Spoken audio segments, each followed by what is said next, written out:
السلام علیکم ورحمت الله وبرکاته. محترمه د ټولو نه لومړی دا خبره به صحیح کو او ټیک په زده کې ښه چې نبی علیه صلات والسلام مبارک ته نبوت 40 کاله پس نه دی ورکړی شوی ښه. نبی علیه صلات والسلام 40 کاله بعد اعلان د نبوت کړی دی.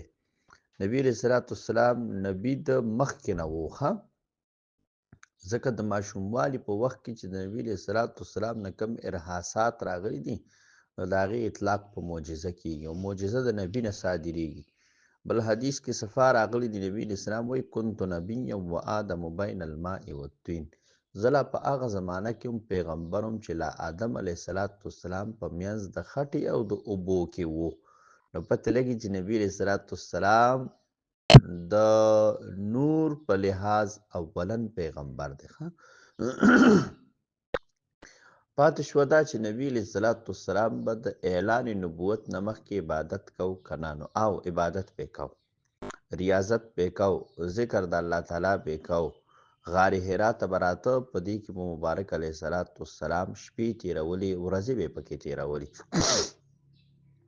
عبادت به د چا په طریقه کو؟ نو نبی علیه صلات والسلام ته عبادت د دوو پیغمبرانو په طریقه باندې خوښ و، د ابراهیم علیه السلام او د عیسی علیه السلام په طریقه ورته عبادت خوښ و او دا به یې کو. بلکې په روایاتو کې داسې هم راغلي دي چې نبي علیه السلام مبارک به ویښتان ږمنځ کول، نو د هغې په منځ کې به یې لاره ویستله او دواړه طرفونه به یې ښکته ساتل، شاته به یې نه اړول. دا د عیسی علیه السلام د دین طریقه وه، دا ورته محبوبه وه. نو بیا فقها وایي او علما چې په لباس کې ورته د عیسی علیه السلام عبادت دغه محبوب او په عبادات بدني کې ورته عبادت د ابراهیم علیه السلام. ځینې علما وایي چې نه، په ابتدا کې د ابراهیم علیه السلام عبادت ورته محبوب او بیا وروستو په آخر وخت کې ورته دین د عیسی علیه السلام چې کوم عبادت و نو هغه ورته بیا محبوب وګرځېده. نه مخکې به عبادت کو او مونځ به هم کېده، خو فرضیت د مونځ د معراج د شپې نه مخکې نه و ښه.